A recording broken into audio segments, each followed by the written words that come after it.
The morning Violet Harper arrived in Aspen, Colorado. The temperature had dropped so low that her breath crystallized before her eyes, and the looks from the townspeople were even colder. January 1884 had brought the worst winter in decades to the Rocky Mountains, and the silver mining town sat blanketed under 6 feet of snow with drifts piled twice that high against the weathered buildings. She stepped off the stagecoach with nothing but a worn carpet bag, and the knowledge that her Aunt Margaret, the only family willing to take her in after her parents died of consumption back in St. Louis, lived somewhere in this frozen hellscape. The driver barely waited for her feet to touch the ground before he was urging his horses forward, clearly eager to reach the next town before another storm rolled in. Violet stood on the wooden boardwalk, her thin coat doing little to protect against the biting wind that swept down from the mountains, and watched as 3 women across the street openly stared at her before turning their heads together to whisper. She had grown accustomed to whispers back home, where rumors of her family's debts and her father's drinking had spread like wildfire through their neighborhood, but she had hoped things might be different here in the West. The general store was the largest building in sight, its windows frosted over but light glowing from within. Violet made her way toward it, her boots crunching through the packed snow, aware that several men had stopped their work to watch her pass. Inside, the warmth from a potbelly stove hit her like a physical force, and she had to blink several times to adjust to the change. A heavy-set man with a gray beard stood behind the counter, and his expression turned from curious to cold in the span of a heartbeat. "Can I help you?" he asked, his tone making it clear he would rather not. "I am looking for Margaret Wells," Violet said, trying to keep her voice steady. "She is my aunt. I was told she lives here in Aspen." The man's jaw tightened. "Margaret Wells died 3 weeks ago. Pneumonia took her quick." The words hit Violet like a punch to the stomach. She gripped the edge of the counter to steady herself, her mind racing. She had spent every penny she had on the journey west. She had nowhere else to go, no one else who would take her in. "I did not know," she managed. "I've been traveling for 2 weeks." "Well, that is unfortunate for you, miss, but I suggest you get back on the next stage heading east. We do not have room for charity cases here in Aspen." "I do not want charity," Violet said, lifting her chin despite the fear churning in her gut. "I want work. I can cook, clean, so I can keep books if needed." The storekeeper let out a harsh laugh. "Girl, we have barely enough work for the people already living here. Winter has shut down half the mines and folks are scraping by. You think anyone is going to hire some stranger who just wandered into town? Best thing you can do is leave before you become another burden." The door behind her opened, letting in a blast of frigid air along with 2 women Violet recognized from across the street. They looked her up and down with barely concealed disdain. "Is this Margaret's niece we heard about?" The taller one asked the storekeeper. "Says she is," he confirmed. "Poor Margaret would be horrified to know her blood brought such trouble to our town," the woman said, not even bothering to address Violet directly. "We all know what happened to the Harper family in St. Louis, debts and drinking and worse. Margaret spoke of it when she got the letter saying you were coming. She was beside herself with worry about what people would think." Violet felt heat rise to her cheeks. "My father had problems, yes, but I am not my father. I am simply looking for an honest chance to make my way." "Honest?" The second woman scoffed. "We will see how long that lasts when the cold and hunger set in. Mark my words, Theodore, you will be missing stock before long if she stays." "I am not a thief," Violet said, her voice rising despite her best efforts to remain calm. "No. Then what are you?" "A girl alone with no money, no prospects, and no reputation to speak of. We are God-fearing people here in Aspen. We do not need your sort bringing trouble." Violet wanted to scream, to rage against the unfairness of it all, but she knew it would do no good. These people had already decided who she was before she ever spoke a word. She turned and walked out of the store, back into the brutal cold, with no idea where to go or what to do. The sun was beginning its descent behind the mountains, and the temperature was dropping even further. She needed shelter, but every building she approached seemed to close itself to her. The boarding house owner took one look at her and said they were full. The church was locked tight, and when she knocked, no one answered. The saloon was warm and bright, but Violet knew that desperation had limits, and walking through those doors would only confirm every terrible thing the townspeople already believed about her. She found herself at the edge of town, where the buildings gave way to snow-covered fields and the dark shadows of pine trees. Her fingers had gone numb inside her thin gloves, and she could no longer feel her toes. She sank down onto a bench outside what looked like an abandoned blacksmith shop, too tired and cold to cry. This was how it would end, she thought, frozen to death in a town that did not want her, with no one to mourn her passing. The sound of horse hooves crunching through snow made her lift her head. A man rode toward her on a large bay gelding, and even through her blurred vision, she could see he was tall and broad-shouldered, dressed in a heavy sheepskin coat and a wide-brimmed hat that shadowed his face. He pulled his horse to a stop a few feet away and sat there for a moment, just looking at her. "You are going to freeze to death sitting out here," he said finally. His voice was deep and rough, but not unkind. "I do not have anywhere else to go," Violet admitted, too exhausted to pretend otherwise. The man swung down from his saddle with practiced ease.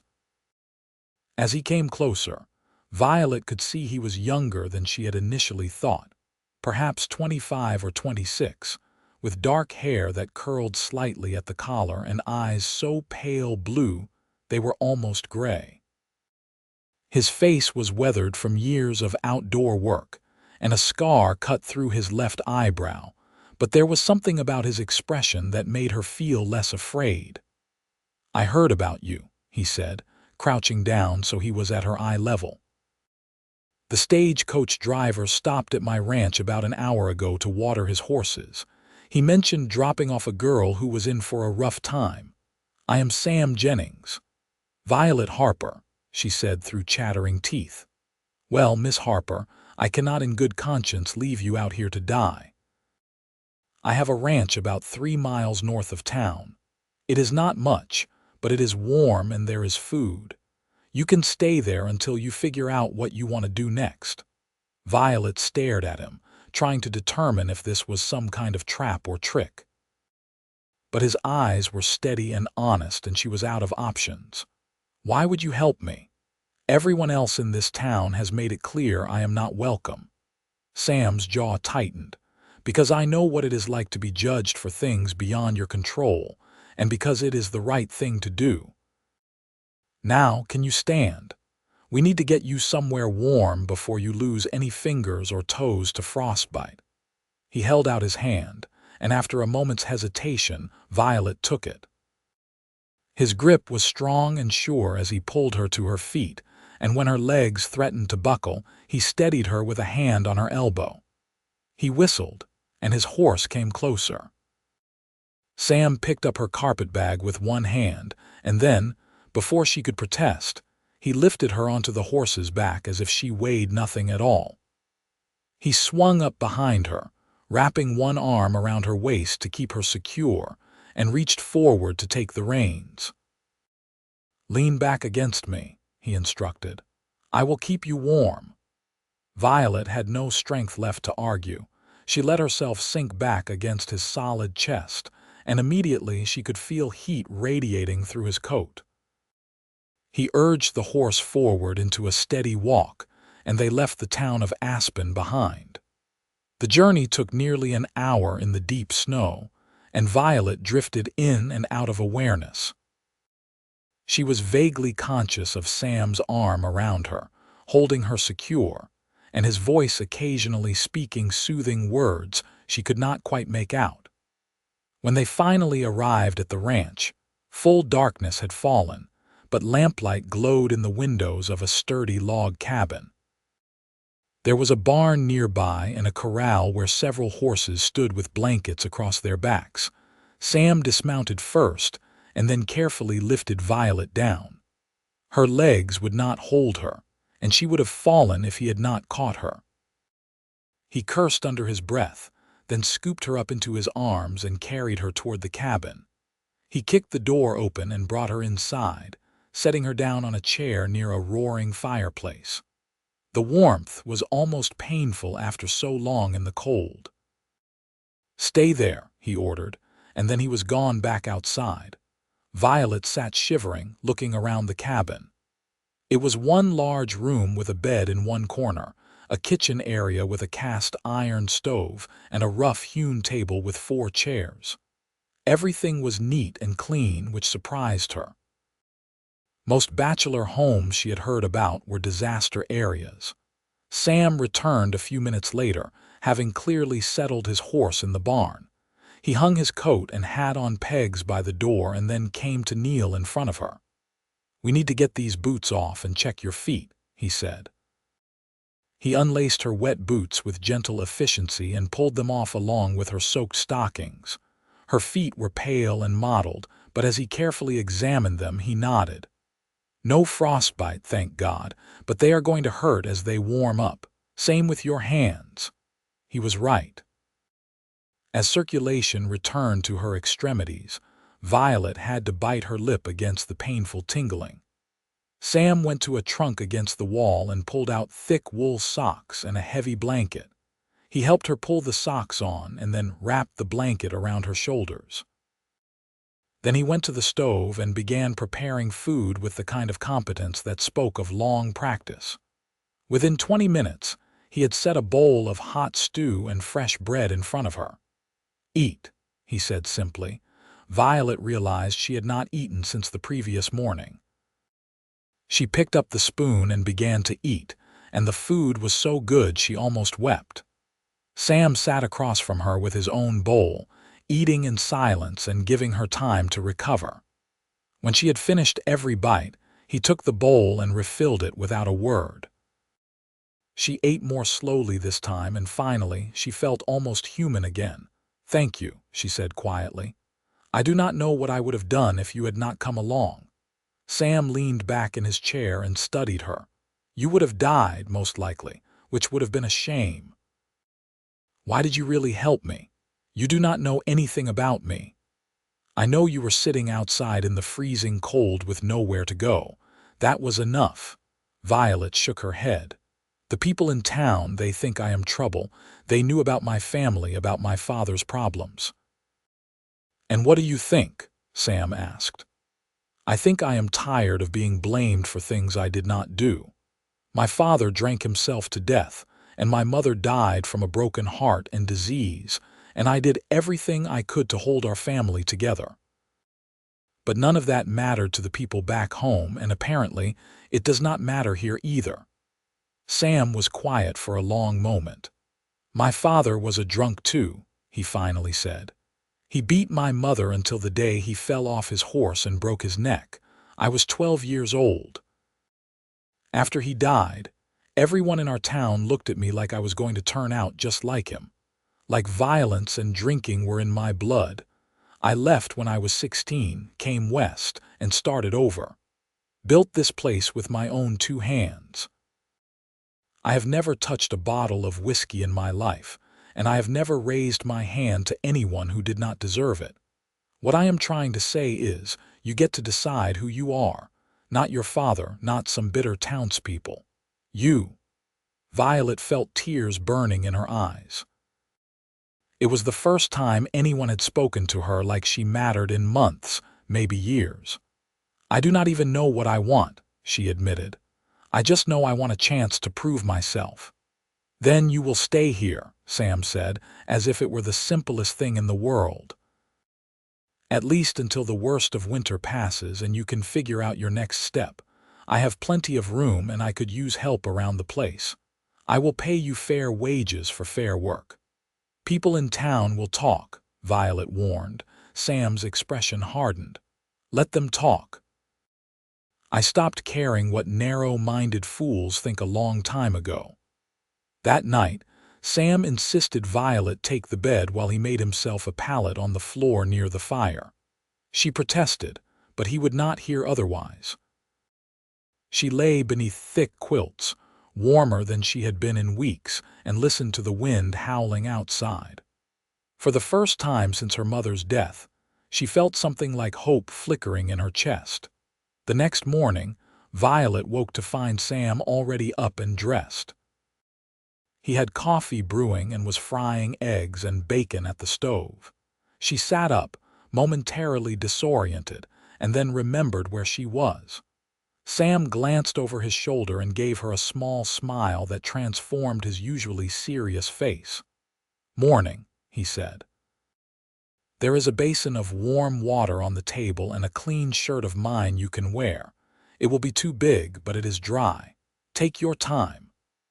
Violet washed quickly and changed into the shirt, which hung to her knees like a dress. When she emerged from behind the privacy screen Sam had set up for her, he had breakfast ready. They ate together in comfortable silence, and then Sam explained what needed to be done around the ranch. He raised horses, mostly, breeding and training them to sell to the army and to wealthy buyers back east. He also had a few head of cattle and chickens for eggs and meat.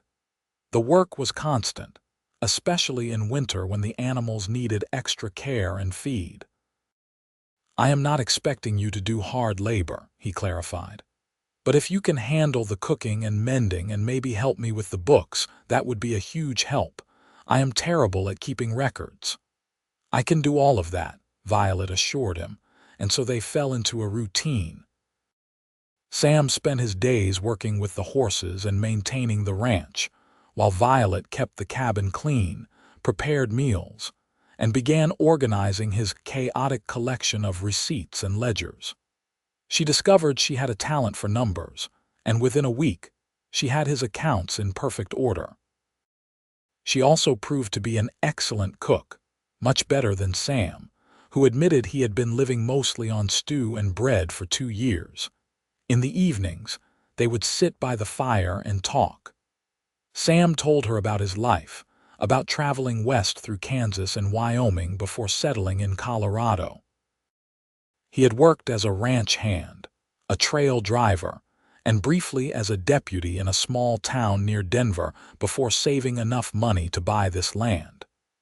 He had dreams of building his ranch into something significant, of breeding horses that would be known across the country.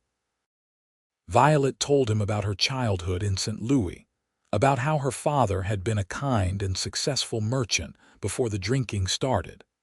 She told him about her mother's slow decline, and about the months after her parents' deaths when she had tried desperately to find anyone who would help her. Sam listened without judgment, and Violet felt something inside her begin to heal. As the weeks passed, Violet became aware that her feelings for Sam were changing.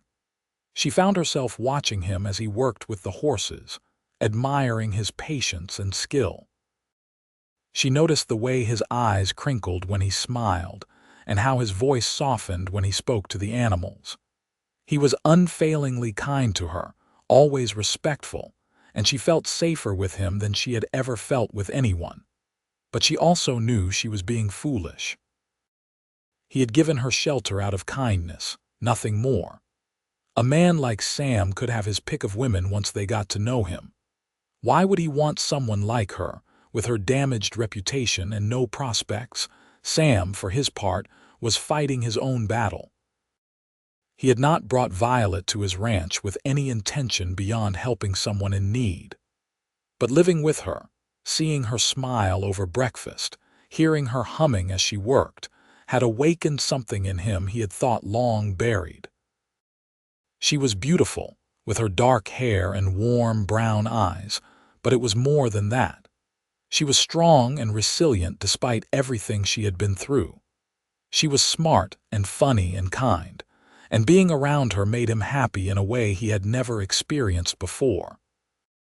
One evening in late February, a storm rolled in that was worse than anything they had seen so far that winter. The wind screamed around the cabin, and snow fell so thick they could not see the barn from the windows. Sam had made sure all the animals were secure, but he was worried about the horses. Around midnight, one of his mares was due to foal, and complications could arise quickly in weather this cold. "I need to go check on Daisy," he said, pulling on his coat. "She is due any time now, and I do not want to risk losing her or the foal." "I will come with you," Violet said immediately. "No, it is too dangerous. The wind could knock you right off your feet." "Then we will tie ourselves together," Violet said firmly. "You might need help, and you should not be out there alone." Sam wanted to argue, but he could see the determination in her eyes. He finally nodded and found a length of rope, tying it around his waist and then around hers, leaving about 6 feet between them. They braced themselves and stepped out into the storm. The cold was shocking, stealing the breath from Violet's lungs. The wind pushed and pulled at them, but the rope kept them together as they struggled toward the barn. By the time they reached it and got the door open, they were both covered in snow. Inside the barn, the horses were restless but safe. Sam went immediately to Daisy's stall and cursed. The mare was down and clearly in distress. Violet followed him, holding the lantern high so he could see. For the next 2 hours, Sam worked to help the mare deliver her foal. Violet assisted as best she could, following his instructions and trying not to panic when things looked bad. Finally, with a great effort from Daisy and careful maneuvering from Sam, a perfect colt slid into the world. Sam quickly cleared the foal's airways and rubbed him vigorously with clean straw until the little one was breathing strongly.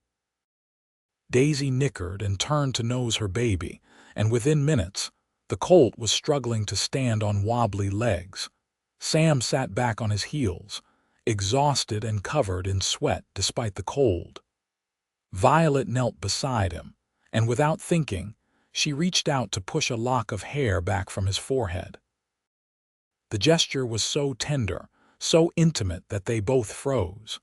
Sam turned to look at her, and in the golden lamplight, with the storm raging outside and new life breathing beside them, something shifted between them. "Violet," Sam said quietly, his voice rough with emotion. "Yes. I need to tell you something. These past weeks, having you here, they have been the best of my life. I know I should not say this. I know you might not feel the same way, but I cannot keep pretending. I have fallen in love with you. And I know your aunt brought you here to start fresh. And I know you probably have plans that do not include staying on a small horse ranch in the middle of nowhere with a man like me, but I had to tell you. You need to know that you are wanted. You are wanted by me." Violet's heart was pounding so hard she thought it might burst from her chest. She stared at Sam's face, at his honest blue eyes and the vulnerable expression he wore, and she felt tears streaming down her cheeks. "I thought I was imagining it," she whispered. "I thought it was just me. Sam, I have been falling in love with you since that first night when you wrapped me in blankets and made me eat. You made me feel like I mattered, like I was worth something. And yes, I want to stay. I want to stay here with you for as long as you will have me." Sam reached up and cupped her face in his calloused hand. "Forever," he said. "I want you forever." He kissed her then, soft and gentle at first, and then deeper as she responded. Violet wrapped her arms around his neck and poured everything she felt into that kiss, all the loneliness and fear and hope and love. When they finally pulled apart, they were both breathless and smiling. They made their way back to the cabin through the storm, holding tight to each other and laughing like children. Inside, they stripped off their wet outer clothes and Sam built up the fire. They sat together on the floor in front of the flames, wrapped in blankets, and talked until dawn about their future. Sam wanted to marry her as soon as possible, but Violet worried about the scandal it might cause in town. "I do not care what they think," Sam said fiercely. "But if it bothers you, we can wait until spring. That will give people time to see that you are a good person, that you belong here." "How will they see that if I am out here at the ranch?" Violet asked. "Because we are going to make them see it," Sam said. "Starting tomorrow, we are going to town, and we are going to hold our heads high. You have nothing to be ashamed of, Violet, and I will be damned if I let those small-minded people make you feel like you do not belong." The next day, the storm had passed, leaving everything covered in fresh snow. Sam hitched his wagon and they rode into Aspen together. When they walked into the general store, the same storekeeper from Violet's first day narrowed his eyes at them. "We need supplies," Sam said calmly, handing over a list. The storekeeper looked between them, clearly forming opinions. "I heard she was staying out at your place, Jennings. People are talking." "Let them talk," Sam said. "Miss Harper is my employee and under my protection, and soon she will be my wife. Anyone who has a problem with that can take it up with me directly." The storekeeper's eyes widened, but he took the list without further comment. As they waited for their order to be filled, several townspeople came in and stared. Sam stood close to Violet, his presence solid and reassuring. When they left, Sam helped her into the wagon with exaggerated courtesy, making it clear to everyone watching that he considered her a lady worthy of respect. Over the following weeks, they made regular trips to town. Sam introduced Violet to the few people he considered friends, including the local doctor and his wife, who were kind and welcoming. Slowly, painfully, some of the townspeople began to thaw. It helped that Violet was always polite, always well-dressed thanks to her skill with a needle and some fabric Sam bought for her, and always had Sam's obvious devotion as proof of her worth. The women who had been cruelest to her still snubbed her, but others began to nod in greeting, and a few even stopped to exchange pleasantries. Spring came late that year, but when it finally arrived, it brought an explosion of wildflowers and new grass. The mountains lost their snow caps and streams ran full and fast with melt water. Sam's horses thrived, and the foal born during the storm, whom they had named Storm, grew into a spirited and beautiful colt. Sam and Violet set a wedding date for the first week of June, to be held at the small church in Aspen with the kind doctor and his wife as witnesses. The night before the wedding, Violet sat on the porch of the cabin, watching the sunset paint the sky in shades of gold and pink. Sam came out and sat beside her, taking her hand. "Are you nervous?" he asked. "No," Violet said honestly. "I have never been more sure of anything in my life." "Are you terrified?" Sam admitted with a laugh. "Not about marrying you, about whether I can be the husband you deserve." Violet turned to face him. "You are already everything I could ever want. You saved my life, Sam, not just that first night, but every day since. You gave me a home and a purpose and love. You made me feel wanted when the whole world had turned its back on me." "You saved me too," Sam said quietly. "I did not realize how lonely I was until you were here. How empty this place felt. You brought joy and warmth and life to everything. I love you, Violet Harper. And tomorrow I get to call you my wife, and that makes me the luckiest man alive." They kissed as the sun disappeared behind the mountains, and the first stars began to appear in the darkening sky. The wedding was simple but beautiful. Violet wore a dress she had sewn herself from pale blue fabric, and Sam wore his best suit, looking so handsome that Violet's breath caught when she saw him waiting at the altar. The doctor's wife had gathered wildflowers and decorated the small church, and the reverend performed a heartfelt ceremony. A surprising number of townspeople attended, including some who had initially shunned Violet. Perhaps they had come out of curiosity, but by the end of the ceremony, even the hardest hearts seemed touched by the obvious love between the bride and groom. At the part where the Reverend asked if anyone objected to the union, the church door opened and an older woman Violet did not recognize entered. She walked straight up to the front, and for a moment, Violet's heart sank, certain this was some final humiliation. But the woman stopped and looked at Violet with tears in her eyes. "I am Abigail Morrison," she said. "I was your Aunt Margaret's closest friend. I was not here when you arrived. I was in Denver caring for my own sister. When I got back and heard what happened, how the town treated you, I was ashamed. Margaret would have wanted you to know that she was excited for you to come, that she spoke of you with such pride. She caught ill so suddenly, and I am sure if she had known, she would have written to stop you from making the journey. But she would be so happy to see you now, married to a good man, making a life here. I just wanted you to know that." Violet's eyes filled with tears. "Thank you," she whispered. "That means more than you know." Abigail nodded and took a seat, and the ceremony continued. When the Reverend finally pronounced them man and wife and Sam kissed her, the church erupted in applause. They walked back down the aisle hand in hand, and outside, people threw rice and called out congratulations. It was more than Violet had dared to hope for. The doctor and his wife had prepared a small reception at their home, and they spent the afternoon celebrating with food and music and laughter. Even some of the women who had been coldest to Violet made an effort to be friendly, perhaps realizing they had judged too harshly. Violet was gracious to everyone, but the only person she really cared about was Sam, who never left her side and looked at her like she had hung the moon. As the sun began to set, they returned to the ranch, now truly their home together. Sam carried Violet over the threshold, making her laugh, and they spent their wedding night discovering each other with tenderness and passion.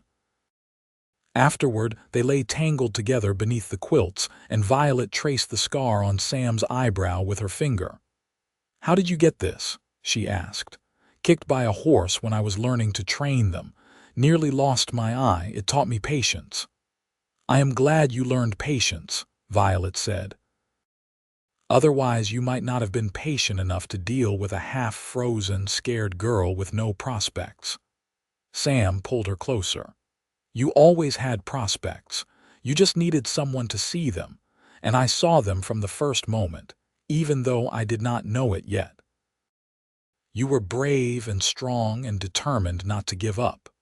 Those are the things that matter, not money or connections or what your father did or did not do." They fell asleep wrapped in each other's arms, and Violet thought that no matter what challenges lay ahead, they would face them together. The first years of their marriage were not easy, but they were happy. The ranch work was constant and demanding, and money was often tight, but they were building something together, and that made every hardship worthwhile. Violet took over all the bookkeeping and correspondence, and her careful management meant they never missed a payment or lost track of a sale. She also began helping Sam train the younger horses, discovering she had a natural talent for it. The horses responded to her gentle, patient approach, and Sam often said she could calm the wildest Mustang with just her voice and touch. In the fall of 1885, Violet realized she was pregnant. She had suspected for a few weeks, but wanted to be sure before she told Sam.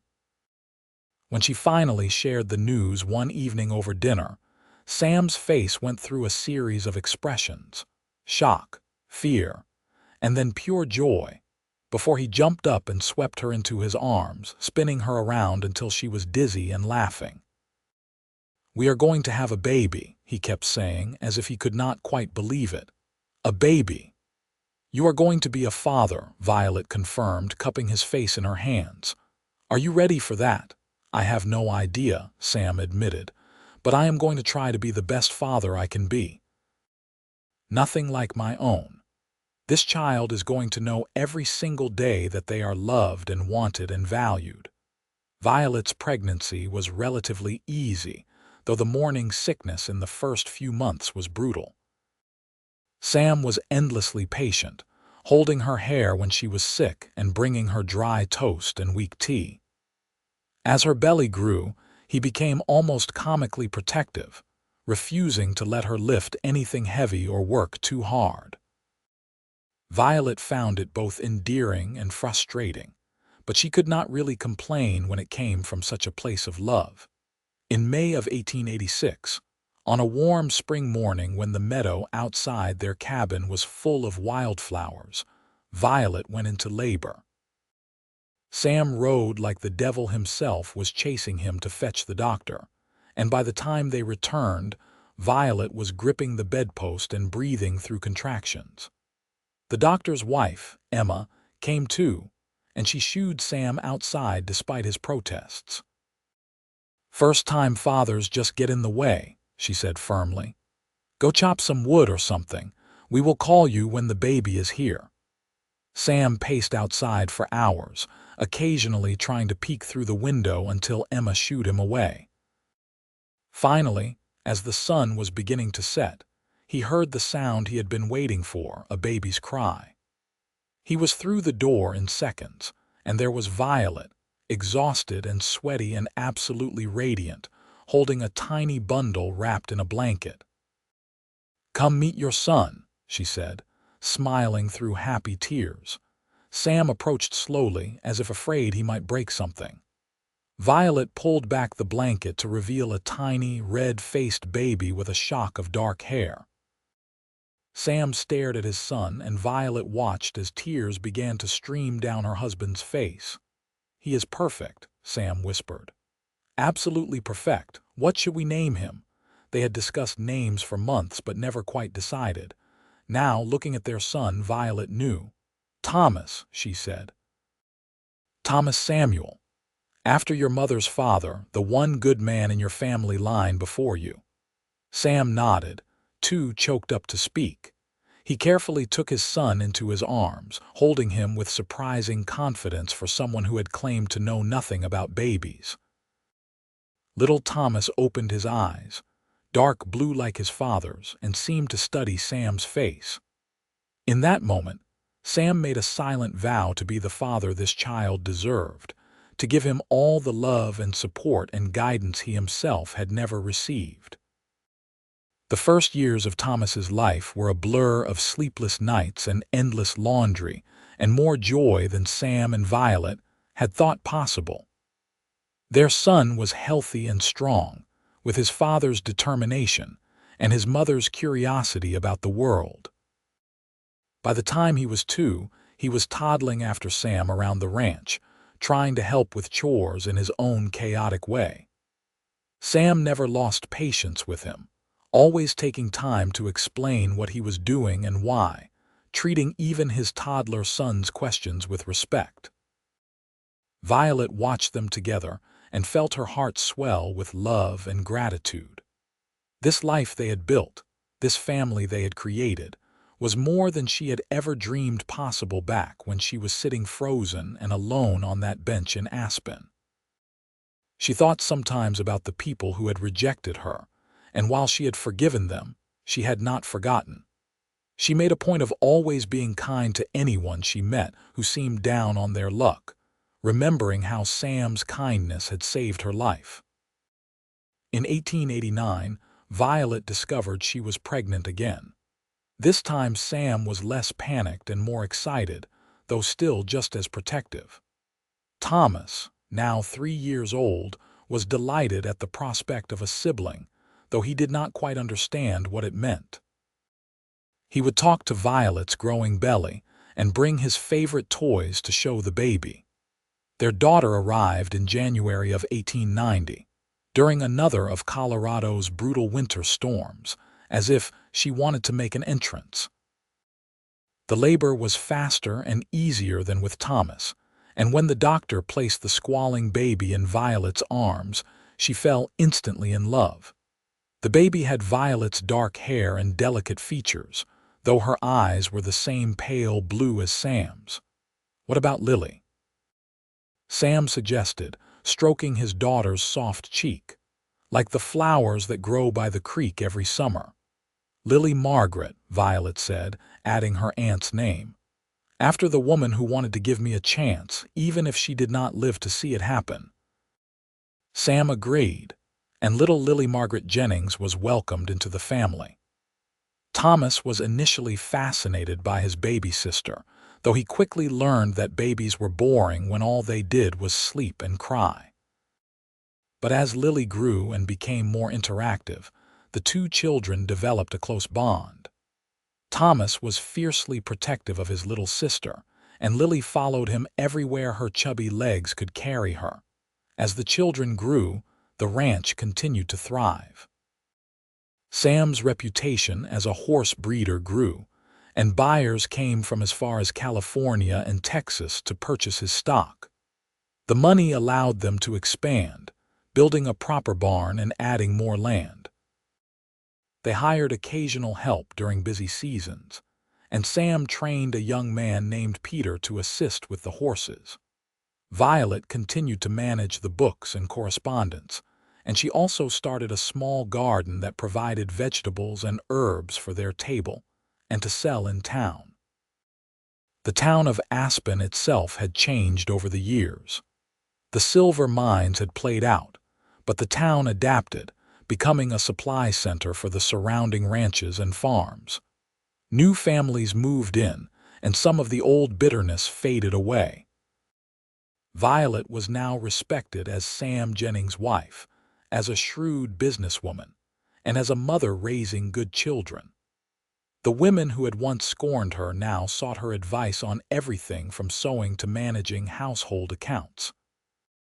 Violet was polite to everyone, but reserved her friendship for those who had shown her kindness from the start, like the doctor and his wife, and Abigail Morrison, who had become a beloved surrogate grandmother to her children.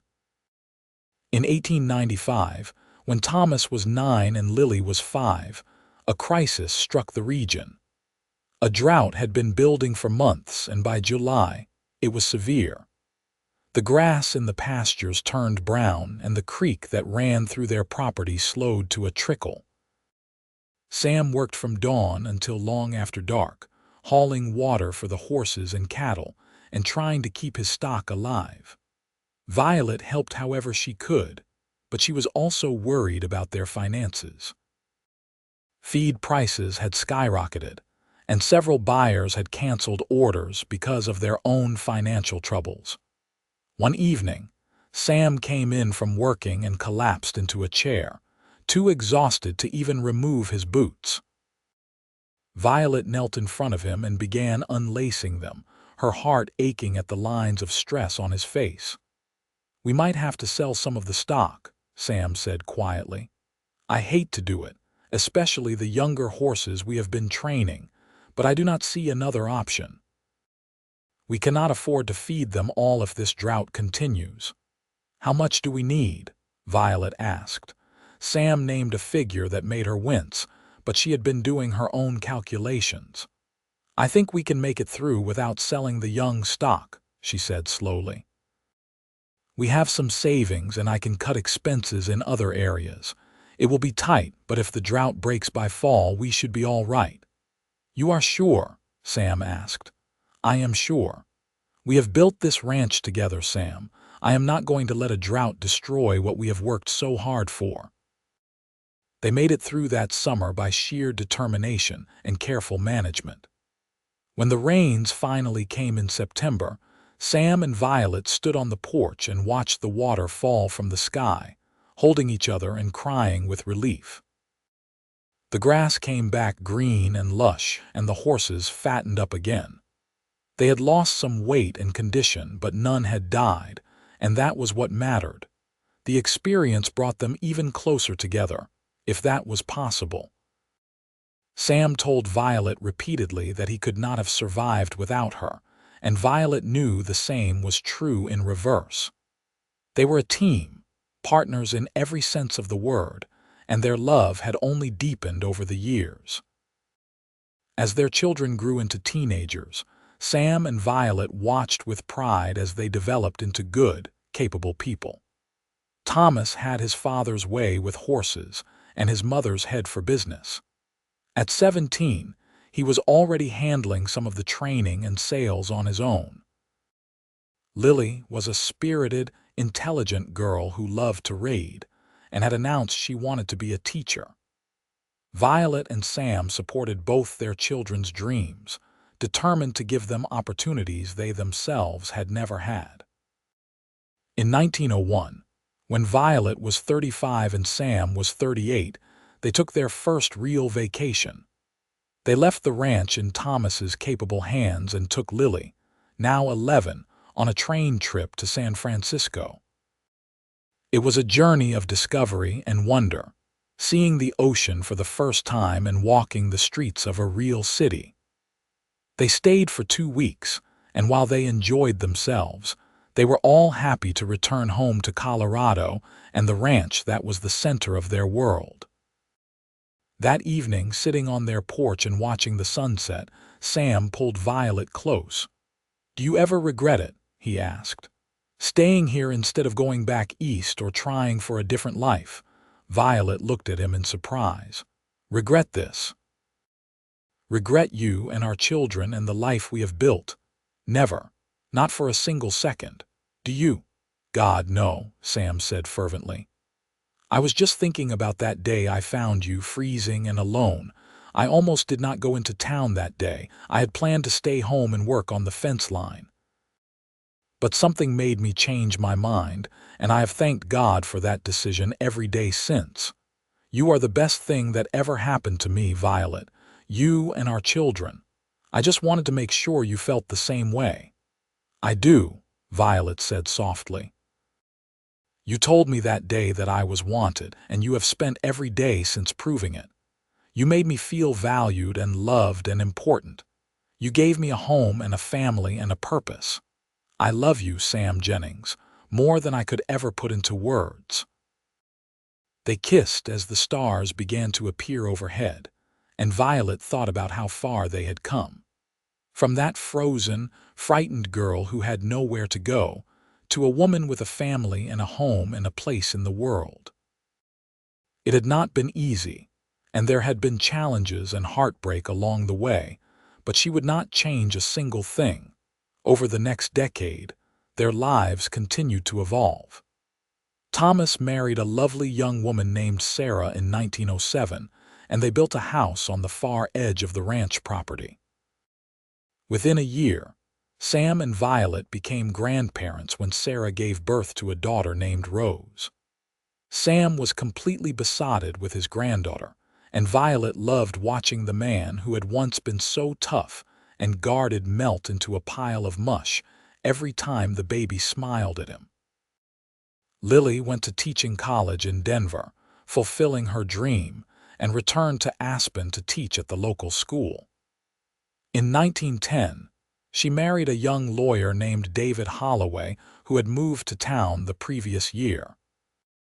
Violet watched both her children build happy lives with partners they loved, and she was grateful they had never experienced the judgment and rejection she once had. The world was changing slowly, and perhaps there was more room for compassion and understanding now. Sam's hair had gone silver, and Violet's had threads of gray, but they were both healthy and active. The ranch was thriving under the combined management of Sam and Thomas, and they had expanded into breeding cattle as well as horses. Peter, who had started as a hired hand, had become a full partner, and his own children were now helping around the ranch. It was everything they had dreamed of and more. In the spring of 1915, Aspen held a celebration for its 50th anniversary as an incorporated town. There was a big festival with music and dancing and speeches. Sam and Violet attended with their children and grandchildren, now numbering 4 with 2 more on the way. As they walked through the crowded streets, Violet could not help but remember that first day when she had arrived alone and unwanted. Now she walked with her head high, surrounded by family and respect. The mayor, a man who had been just a boy when Violet first arrived, called for attention and began speaking about the town's history and the people who had built it. To Violet's shock, he mentioned her by name. Mrs. Violet Jennings arrived in our town during one of the worst winters in memory, and she was not welcomed as she should have been. But she persevered, and along with her husband Sam, she built one of the most successful ranches in the region. She has been a generous supporter of our school and church, and she has shown us all what true character looks like. I think we owe her an apology for how she was treated all those years ago, and our thanks for choosing to stay and become part of our community, despite that poor welcome. The crowd applauded and Violet felt tears in her eyes.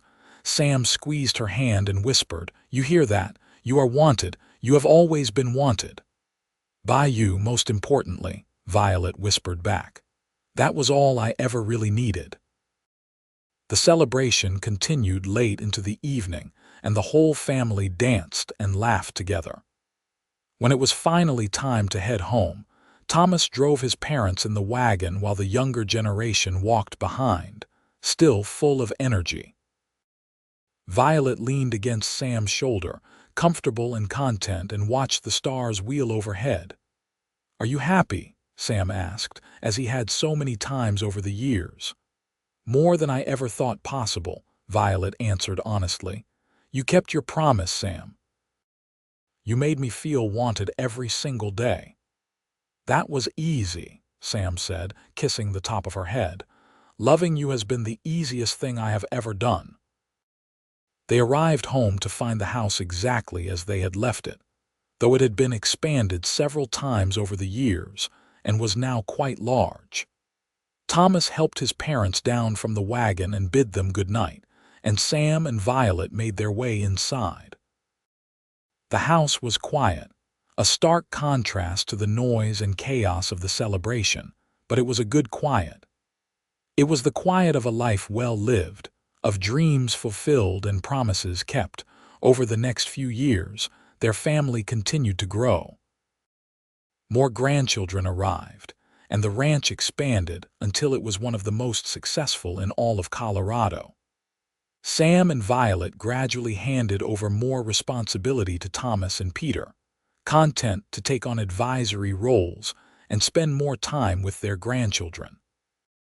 Lily's teaching career flourished, and her students loved her passion for learning and her kind heart. In 1920, Violet and Sam celebrated their 34th wedding anniversary with a big party that brought together everyone they loved. Their children and grandchildren surrounded them, along with friends from all over the region.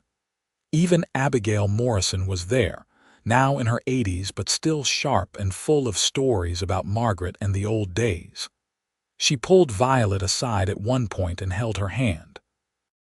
"Margaret would be so proud of you," Abigail said. "She would be amazed at everything you have built and overcome. And I think she would be grateful to Sam for seeing what everyone else was too blind to notice, that you were special from the very start." "I wish I could have known her," Violet said. "I wish things had been different. But if they had been different, you might never have met Sam, and that would have been a tragedy. Sometimes the hardest paths lead to the most beautiful destinations." Violet knew Abigail was right.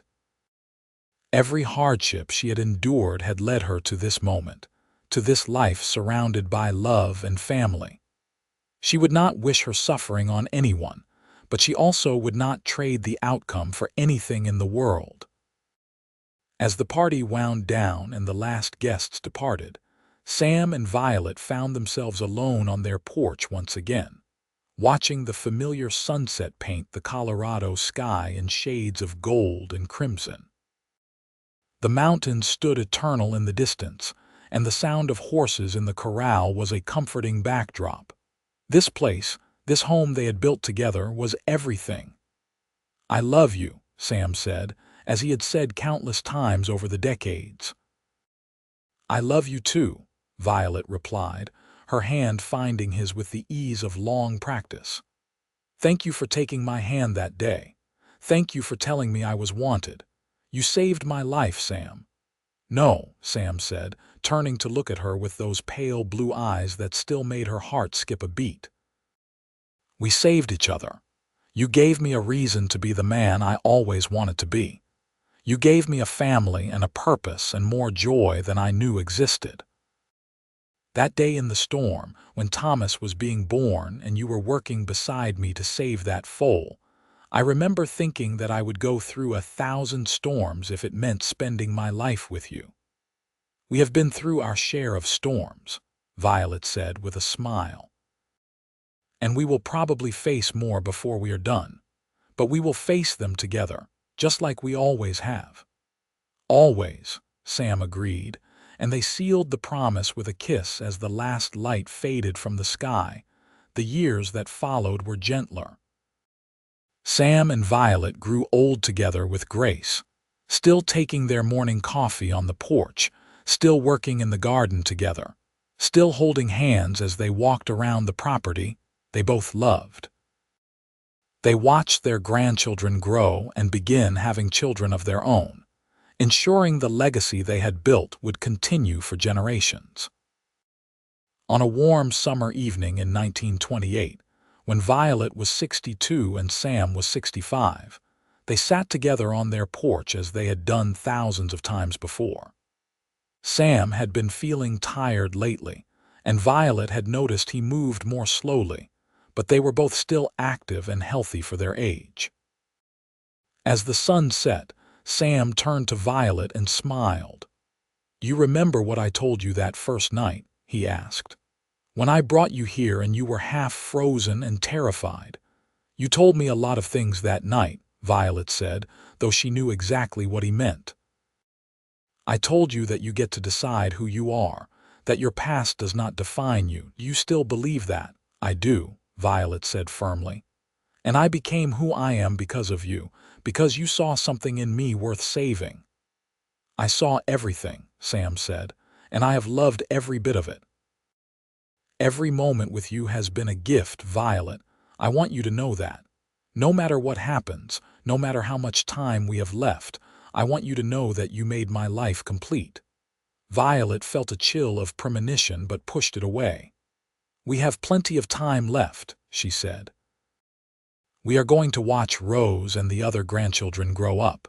We are going to celebrate our 50th anniversary and maybe even see great-great-grandchildren." "Maybe," Sam said, but there was something in his tone that worried her. 2 weeks later, Sam collapsed while working in the barn. Thomas and Peter got him into the house, and the doctor was summoned. After examining Sam, the doctor took Violet aside with a grave expression. Sam's heart was failing, he said. There was not much that could be done except keep him comfortable and let him rest. He might have weeks, or he might have months, but the end was coming. Violet refused to believe it at first. Sam had always been so strong, so vital. But as the days passed and Sam grew weaker, she had to accept the truth. She spent every possible moment at his side, reading to him, talking about their life together, holding his hand. Their children and grandchildren came to visit, and Sam spoke to each of them, sharing wisdom and love and memories. On a clear September morning, with the aspens beginning to turn gold on the mountainsides, Sam woke from a nap and squeezed Violet's hand. She had been dozing in a chair beside the bed, and she immediately came alert. "I am here," she said. "I am right here." "I know," Sam said, his voice weak but clear. "You have always been here. That is the best gift you could have given me, Violet. Your presence, your love, your strength. I do not want to leave you, but I am so tired." Tears streamed down Violet's face. "I know, I understand. But I do not know how to live without you, Sam. You have been my whole world for so long." "You are strong enough," Sam said. "You have always been strong enough. That is what I saw in you from the very beginning. And you are not alone. You have Thomas and Lily and all the grandchildren. They need you. The ranch needs you. Promise me you will keep going, that you will keep living." "I promise," Violet whispered, even though the thought of a world without Sam in it was unbearable. "I love you," Sam said. "I have loved you from that day I found you in the snow, and I will love you beyond death and into whatever comes after. You are wanted, Violet, always wanted. Never forget that." "I will never forget," Violet said, climbing into the bed beside him and holding him close. "I love you too. More than anything. Thank you for choosing me, for saving me, for loving me." Sam's breathing grew slower, and with Violet's arms around him and his family gathered in the room, he slipped away peacefully. Violet held him long after his last breath, unable to let go, until finally, Thomas gently helped her up. The house filled with grief, but also with love and gratitude for the life Sam had lived and the legacy he left behind. The funeral was attended by what seemed like half the state. Sam had been respected and loved throughout the region, and people came from hundreds of miles to pay their respects. He was buried on a hill overlooking the ranch, beneath a massive pine tree with a simple headstone that read, "Sam Jennings, beloved husband, father, and friend, 1863–1928. He saw worth in everyone." Violet stood at the graveside long after everyone else had left, talking to Sam the way she always had. "You kept your promise," she said through her tears. "You made me feel wanted every single day, and now I have to keep my promise to you. I have to keep living, keep being strong. I do not know how I am going to do it without you, but I will try. For you and for our family. I love you, Sam. I will love you until I take my last breath and beyond." In the months and years that followed, Violet did keep her promise. She grieved deeply, and there were days when the pain of Sam's absence was almost too much to bear, but she kept going. She continued to oversee the business side of the ranch, though Thomas handled the day-to-day operations. She spent time with her grandchildren, telling them stories about their grandfather and the early days of the ranch. She worked in her garden and kept the house Sam had built for her in perfect condition. On the anniversary of their wedding each year, Violet would make the walk up to Sam's grave with a bouquet of wildflowers. She would sit beneath the pine tree and talk to him, telling him about everything that had happened over the past year, about the new babies born and the milestones reached. She would tell him she still missed him every single day, but that she was keeping her promise to keep living. Violet lived for another 15 years after Sam's death, passing away peacefully in her sleep in 1943 at the age of 77. She was buried beside Sam on the hill, and her headstone read, "Violet Harper Jennings, beloved wife, mother, and matriarch, 1866–1943. She was wanted and she was loved." The ranch continued to thrive under the management of Thomas and his children, and then his grandchildren. The Jennings name became synonymous with quality horses and honorable dealing throughout Colorado and beyond. Every generation heard the story of how Sam had found Violet on that frozen day in Aspen, how he had taken her hand and told her she was wanted, and how their love had built an empire that lasted generations. The cabin where Sam and Violet had lived out their lives was carefully preserved as the ranch expanded around it. Their descendants kept it as a reminder of where everything began, of the love that had started on the coldest day and burned bright for decades. Inside, the furniture was just as Violet had left it, and on the mantel sat a small, worn Bible and 2 photographs. One showed Sam and Violet on their wedding day, young and radiant with hope. The other, taken on their 30th anniversary, showed them older but just as clearly in love, standing in front of their home with their children and grandchildren surrounding them. The story of Sam and Violet Jennings became a legend in Aspen and throughout the region. It was a story of love conquering prejudice, of kindness being rewarded, of two people who had been broken by life finding each other and becoming whole. It was a reminder that sometimes the coldest moments lead to the warmest love, and that being wanted by just one person can change everything. Decades after both had passed, people still visited their graves on the hill. Young couples would come seeking inspiration for their own marriages, and families would bring their children to teach them about love and perseverance. The pine tree grew tall and strong above the graves, its branches providing shade in summer and standing sentinel in winter, a living monument to the love that had started in the snow and lasted beyond death. The town of Aspen itself changed dramatically over the years, eventually becoming a resort destination. But old-timers always remembered the Jennings family and their contributions to the community. A street was named after Sam, and the school where Lily had taught was renamed in honor of the entire family. The ranch, still operating and thriving, offered tours where visitors could learn about the history and hear the incredible story of how it all began.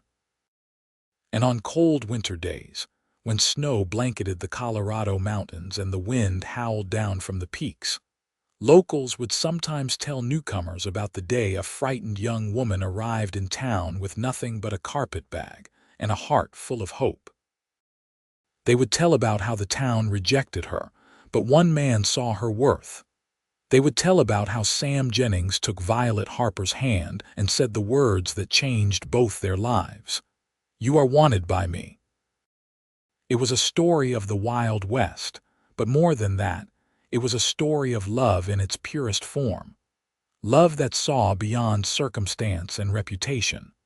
Love that offered shelter from the storm, both literal and figurative. Love that built a legacy lasting generations. And most importantly, love that reminded everyone who heard the story that being wanted by just one person, the right person, can make all the difference in the world. The ranch continued to prosper into the modern era, with each generation adding their own chapter to the family story, while honoring the foundation Sam and Violet had built.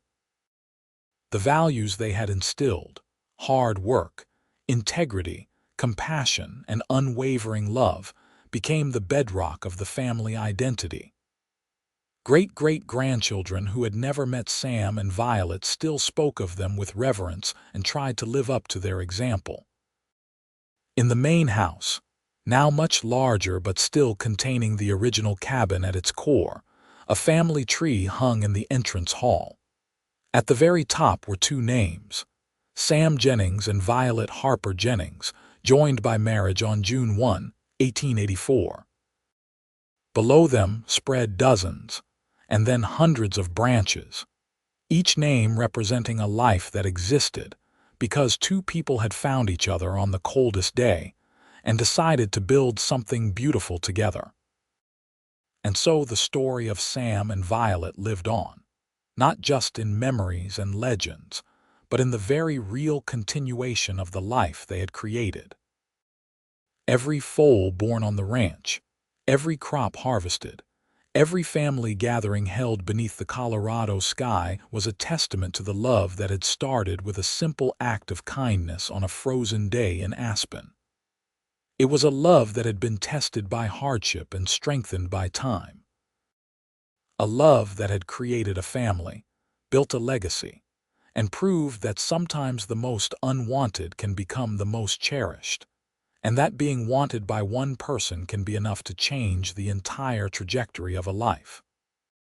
Their story was complete, a circle closed with grace and meaning, leaving behind a legacy of love that would endure as long as the mountains stood tall above the ranch they had built together.